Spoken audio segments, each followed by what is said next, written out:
যদি কোনো ব্যক্তির কোনো পুরুষ যদি একাধিক বিয়ে করে, তাহলে প্রথম স্ত্রী কেন, দ্বিতীয় স্ত্রী কেন, তিনও স্ত্রী মিলেও যদি বাধা হয়ে দাঁড়ায়, ইসলামের চেতনার কোনো মূল্য নেই। কাল কিয়ামতের মাঠে তিনজন স্ত্রী অপরাধী হবে, কারণ আল্লাহর একটা বিধানের খেলাফ দাঁড়ানোর কারণে। এটা বাংলার জমিন দেখে আপনারা টিকে গেছেন, এরকম ফালতু বা এরকম উগ্রতা দেখান, স্বামীর উপরে আপনি জোর খাটান, যে অধিকার আপনাকে ইসলামে দেয়নি। আপনার কাছ থেকে জিজ্ঞাসা করার কোনো প্রয়োজন কোনো পুরুষের নাই, কারণ এই অধিকার স্বয়ং আল্লাহর পক্ষ থেকে তাকে দেওয়া হয়েছে। সে যদি ইনসাফ করতে পারে, প্রয়োজন বোধ করে, সে 2, 3, 4টা পর্যন্ত বিয়ে করতে পারবে, কোনো স্ত্রীর কোনো প্রয়োজন পড়ে না তাকে জিজ্ঞেস করা। এটা ইনসাফ, তার নিজের উপরে দায়িত্ব পড়বে, কারণ সে যেহেতু 40 কেজি গাড়ে তুলতে চাচ্ছে, তাহলে এটার জিম্মাদার তার উপরে বিচারের মাঠে সে দাঁড়াবে, এটা আপনার সাথে কোনো সম্পর্ক নাই।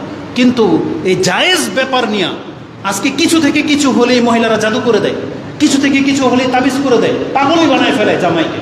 এমন বহু ঘটনা ঘটেছে, হত্যা করে দেয়, অন্ডকোষ কেটে নেয়, লিঙ্গই কেটে দেয়। লা হাওলা ওয়ালা কুওয়াতা ইল্লা বিল্লাহ। এটা মুসলিম সমাজের দৃশ্য হতে পারে, এটা অন্য কোনো ধর্মের ব্যাপার হতে পারে, কিন্তু ইসলাম ধর্মের কোনো অধিকার নাই যে এইভাবে আপনি তার অঙ্গহানি করে দিবেন। আর যেখানে একটা কাফেরকে হত্যা করতে গেলে রাসূল বলেছিলেন মুসলা করা ইসলামে জায়েজ নাই। কোনো কাফেরকে হত্যা করার পর তার আপনি নাক কেটে নেবেন, চোখ তুলে নেবেন, ওই মানে লিঙ্গ কেটে দিবেন, এটা কোনো সৈনিকেরও পর্যন্ত জায়েজ করা হয় নাই। আর আপনি ঘরের স্ত্রী হয়ে আপনি কিভাবে এটা করতে পারেন? আপনি কি রাসূলুল্লাহ সাল্লাল্লাহু আলাইহি ওয়াসাল্লামের স্ত্রীদের চাইতে বেশি গায়রতওয়ালা হয়ে গেছেন?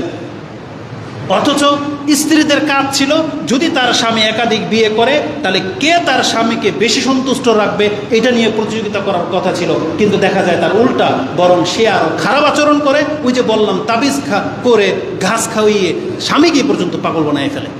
এটা কোনো মুসলিম মহিলার উচিত না, কারণ আপনি দুনিয়াটাকে প্রাধান্য দিচ্ছেন পরকালকে উপেক্ষা করে, এটা কোনো অবস্থাতেই উচিত না।